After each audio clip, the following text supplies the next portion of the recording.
Welcome back, friends. This is episode number 2 of our hedge fund series. Quite a few of you, friends, are amazingly interested in building their careers in hedge fund, and this is where I have built this 10-part series. This is episode number 2, friends. A quick recap of the previous episode. In the previous episode, episode number 1, we took you through the journey of what hedge fund basics is all about, what are the various terminologies which are used, and most importantly, what are the various interview questions which can be asked in hedge funds. So if you have not gone through that video, please do go through the same. It is lecture number 1. I'll put the card on top of the video as well in this YouTube video. You can click and go there if you have not watched episode number 1. Episode number 2, friends, again, it is a very short episode. In next 10 to 15 minutes, I will in this episode specifically walk you through the various hedge fund strategies कि भाई hedge fund strategy में इतने high returns जो investors बनाते हैं उसमें क्या strategy लगती है, how come it is very different from mutual fund and what are the various strategies. And there are bunch of strategies starting from point number 2 to point number 6, which is long short equity strategy, global macro strategy, arbitrage strategy. तो इन सब strategies के बारे में आज हम जानेंगे 2-2 minute में, और बहुत जल्दी you will get to know कि अच्छा यार, these are some of the tips and tricks which hedge funds apply. And in the end, friends, as always, I will also give you or leave you with some books and movie recommendations. Generally दोस्तों, जब हम books पढ़ते हैं, movies देखते हैं, तो हमको concepts और ज़्यादा अच्छे से दिमाग में फिट होते हैं. तो उसको भी देखेंगे, तो वो आपको बुक्स और मूवीज की भी रिकमेंडेशन मैं आखिरी 2 मिनट में दूंगा. सो गेट स्टार्टेड. राइट. सो पहले तो दोस्तों की आखिर हेज फंड की स्ट्रैटेजी होती क्या है हेज फंड की स्ट्रैटेजी. तो दोस्तों देखिए, generally hedge fund, as you remember from episode number 1, lecture 1, is that I told you that hedge fund strategies are the ones where wealthy investors, अगर आपके पास ज़्यादा पैसे नहीं हैं तो hedge fund आपके लिए खुलेगा ही नहीं. hedge fund का एक क्राइटेरिया होता है कि आपके पास एक certain minimum amount of net worth होनी चाहिए, तभी आप वो रिस्क लेने के लायक बन सकते हैं, तभी आप वो हेज फंड में पैसा डाल सकते हैं. तो if you have a certain net worth, only then you can apply for hedge funds.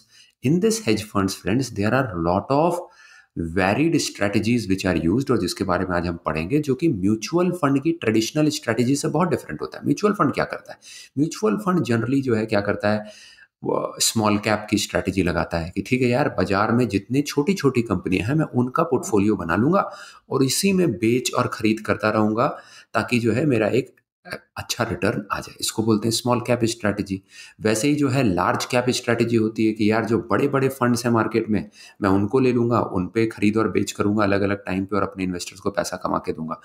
तो जितने भी म्यूचुअल फंड्स होते हैं दोस्तों, उनको हम बहुत ही ट्रेडिशनल या लीनियर स्ट्रैटेजीज बोलते हैं. लीनियर स्ट्रैटेजीज का मतलब है ऐसी स्ट्रैटेजी जो आम आदमी भी कर सकता है या एटलीस्ट उसको समझ आ सकती है. जैसे लार्ज कैप स्ट्रैटेजी का मतलब है कि अगर आपको अपना म्यूचुअल फंड बनाना है तो बिना म्यूचुअल फंड के ही आप जितने भी बाजार में बड़े बड़ी कंपनियां ट्रेड कर रही हैं, रिलायंस, टाटास, टीसीएस एक्सेट्रा, उन सब के स्टॉक्स ले लीजिए और खरीदते और बेचते रहिए, आपको एक रिटर्न मिल जाएगा.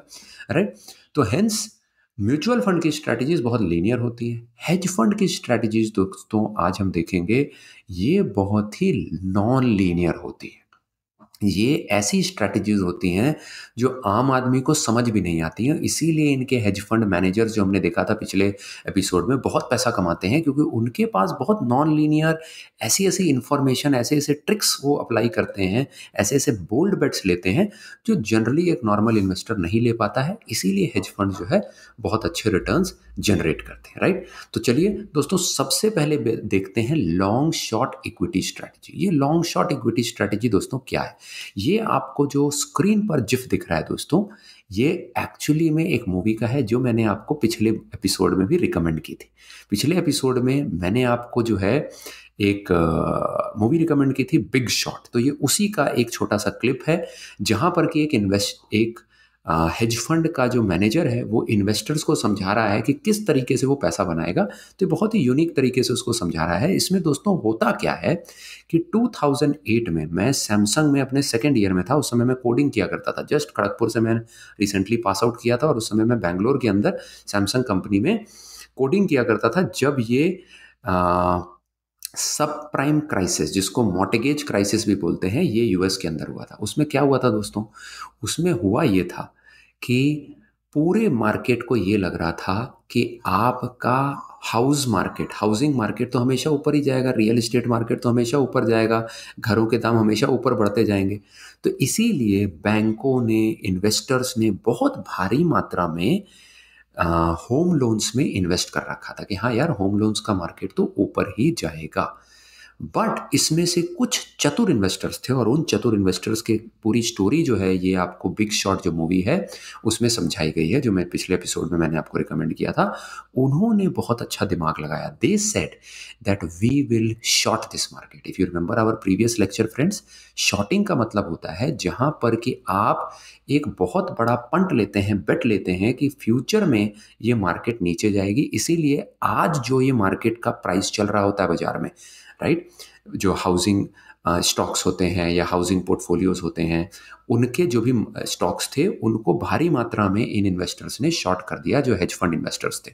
और वो फिर वेट करते रहे। 2008 आते आते, एंड होते होते ये पूरी मार्केट कोलैप्स कर गई, राइट, जिसको हम सब प्राइम मॉर्टगेज भी बोलते हैं, सब प्राइम क्राइसिस, सब प्राइम मॉर्टगेज क्राइसिस भी बोलते हैं 2008 का, जहां पूरी हाउसिंग मार्केट यूएस की कोलैप्स कर गई। उसमें एक बहुत बड़ा बैंक होता था लेमन ब्रदर्स, उनका मार्केट भी पूरी तरह से कोलैप्स कर गया। तो अब आप सोचिए, जिन हेज फंड इन्वेस्टर्स ने इन बैंकों को शॉर्ट किया होगा, मतलब उन्होंने ये बेट ली होगी कि इनका स्टॉक प्राइस फ्यूचर में नीचे जाएगा, तो उन्होंने सोचिए करोड़ों अरबों रुपए कमाए। तो ये जो स्ट्रैटेजी होती है इसको बोलते हैं लॉन्ग शॉर्ट इक्विटी स्ट्रैटेजी।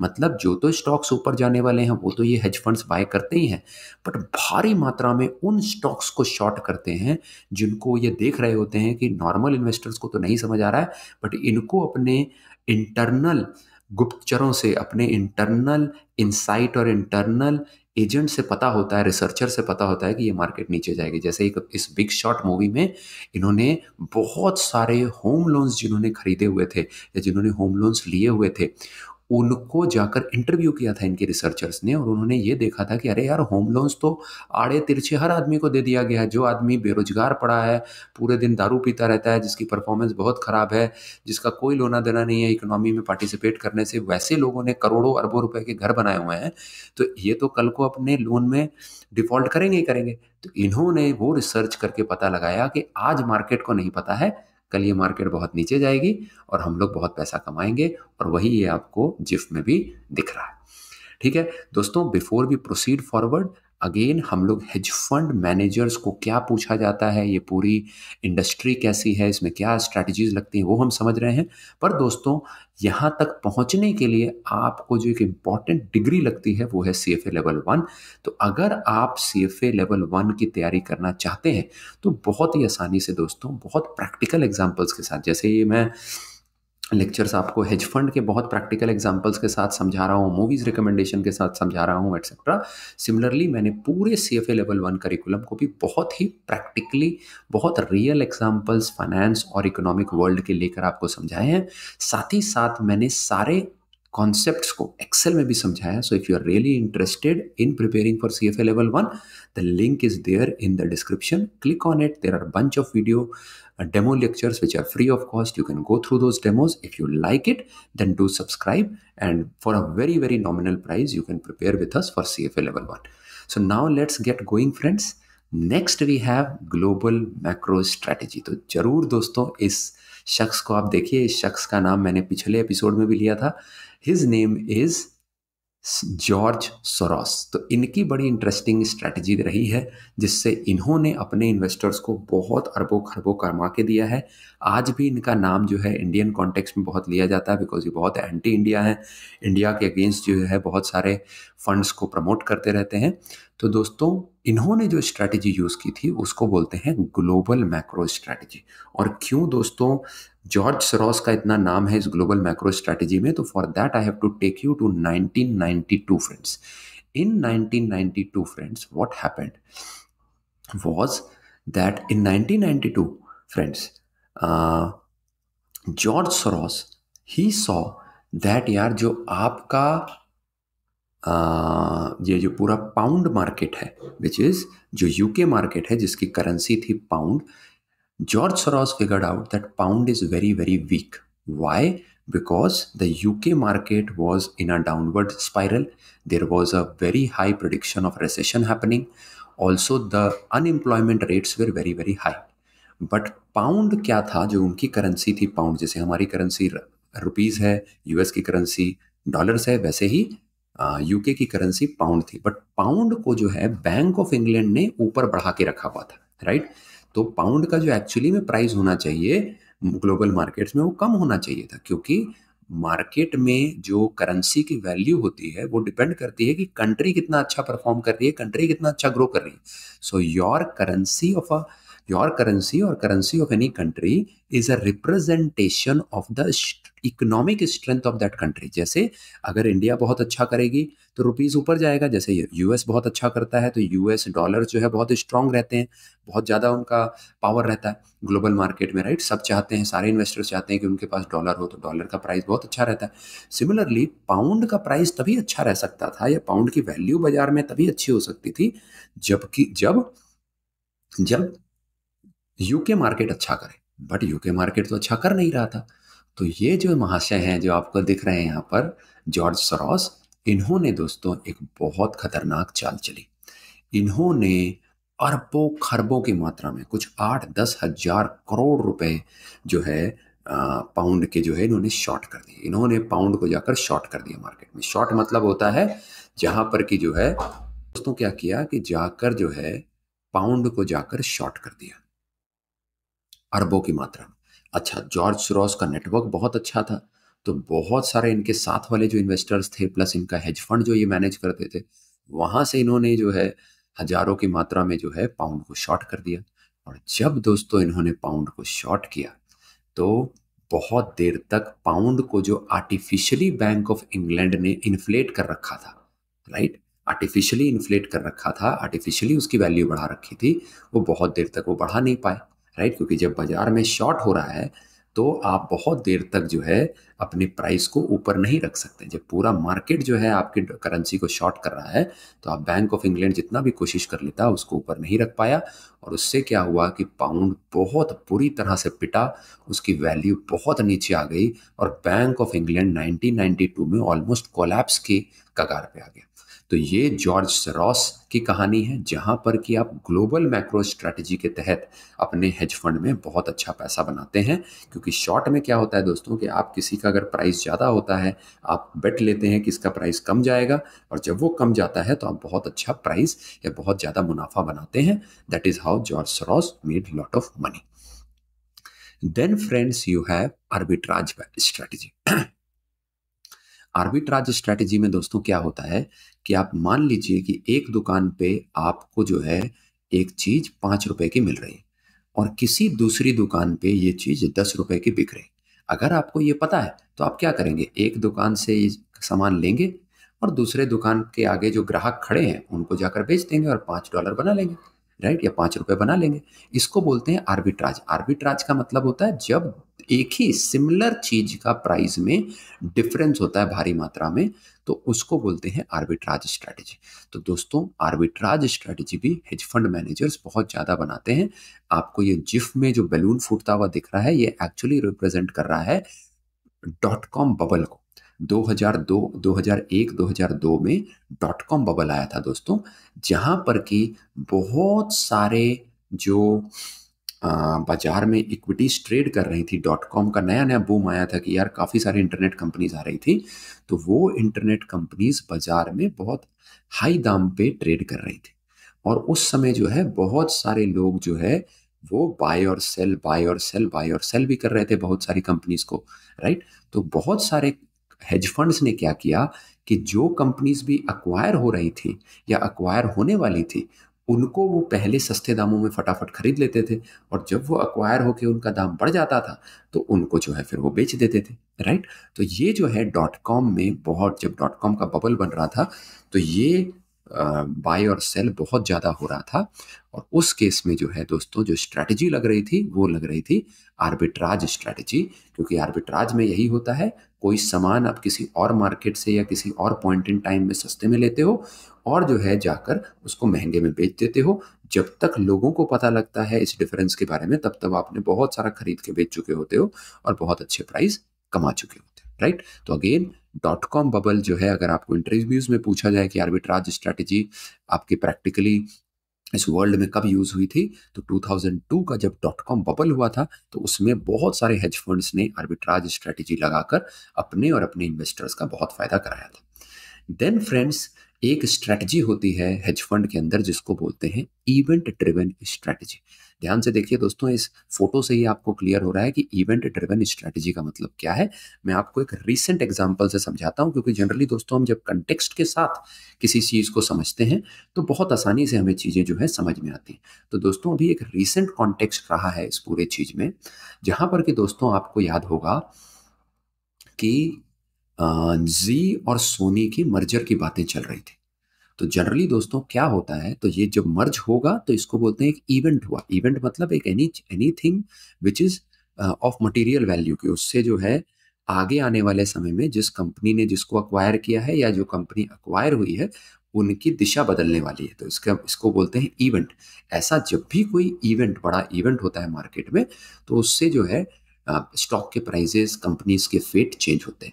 तो जब जी और सोनी एक्वायर हो रहा था, तो याद रखिए दोस्तों, बहुत सारी कंपनीज ने एक पंट लिया कि अच्छा यार, सोनी एक बड़ी कंपनी है, ज़्यादा रोबस्ट कंपनी है, उसकी लीडरशिप ज़्यादा प्रोफेशनल है। क्योंकि जी जनरली जो है एक फैमिली रन कंपनी की तरह चलती है। सुभाष चंद्रा जो पुराने एंटरप्रेन्योर थे, उन्हीं के बेटे जो हैं आज कंपनियां चलाते हैं, तो वो थोड़ा फैमिली रन की तरह लाला टाइप की कंपनी चलता है।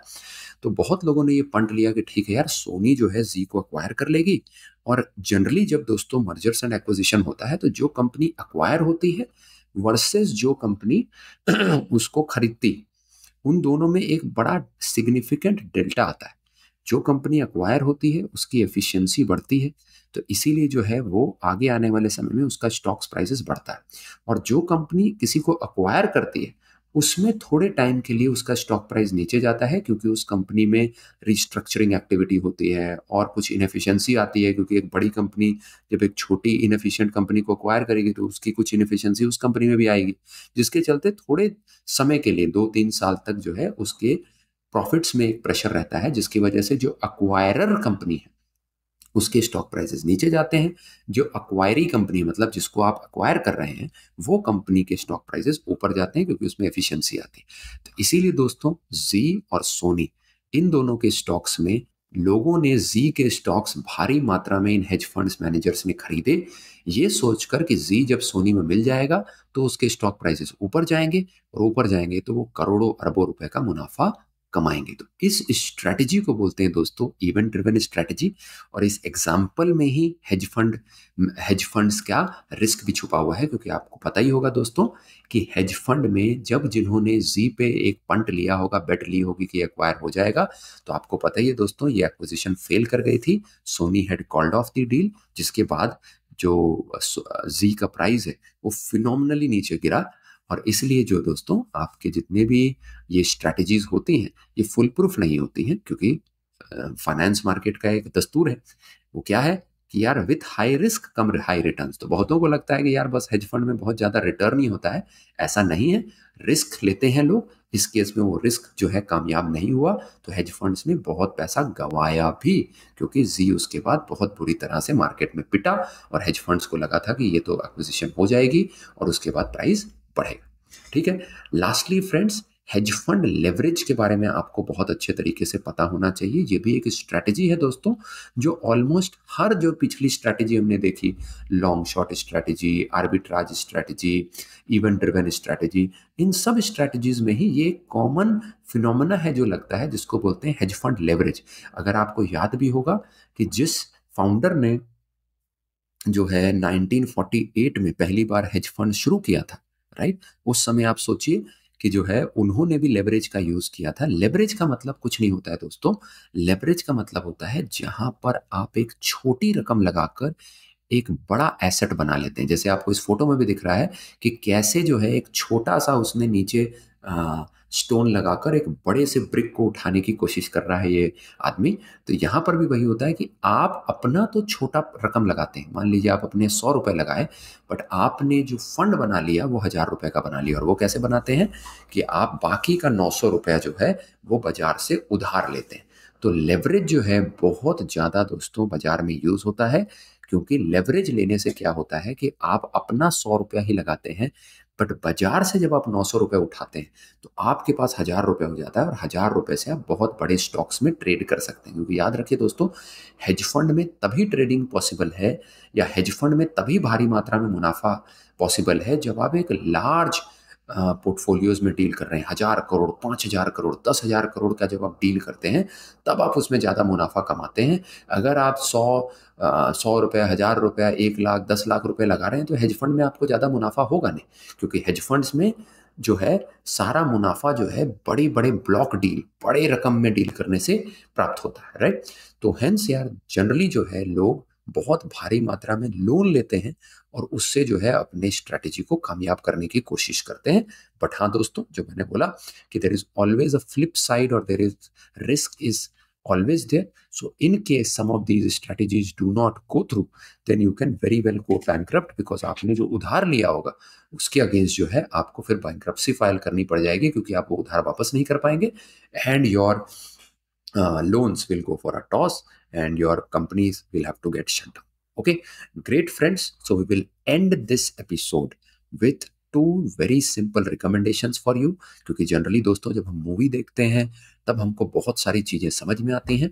तो दोस्तों ये जो एक मूवी है जिसका नाम है मार्जिन कॉल, ये जरूर देखिए दोस्तों। केविन स्पेसी भी इसमें एक जो है की रोल में थे। सो मार्जिन कॉल फ्रेंड्स आपको बताएगा कि किस तरीके से हेज फंड मैनेजर्स बहुत भारी लेवरेज लेकर अपना पोर्टफोलियो बनाते हैं। तो जिस तरीके से लास्ट एपिसोड में आपने बिग शॉट मूवी देखा था, उससे आपको जो है 2008 फाइनेंशियल क्राइसिस प्लस जो लॉन्ग शॉर्ट आर्बिट्राज स्ट्रैटेजी होती है, लॉन्ग शॉर्ट स्ट्रैटेजी होती है, उसके बारे में समझ आया था। मार्जिन कॉल से आपको लेवरेज का जो कॉन्सेप्ट है हेज फंड में वो यूज होता है, वो आपको समझ में आएगा। If you are into books friends, then you can very well read this book friends, which is called hedge fund market wizards. Hedge fund market wizards, this is by Jack D. Schweizer, right? So this is a very, very interesting book which will again explain you all the nitty-gritties of hedge funds, right? So that's it, friends, for today, right? Thank you so much for watching. In case you like this video, friends, do like, share, and subscribe. Do comment as well, friends, that what are the other facets of hedge fund which you would like to know from me. As well as, friends, do let us know what other improvements can we make in this video. In case you want to prepare for CFA level 1 and you have any queries, that too please also comment, and we'll definitely reach out to you, and I will educate you as much as possible with my knowledge and wisdom. Till then, friends, I will see you in lecture number 3, which will come out very, very soon. Till then, friends, happy learning, keep learning, and keep enjoying. Bye-bye. Take care.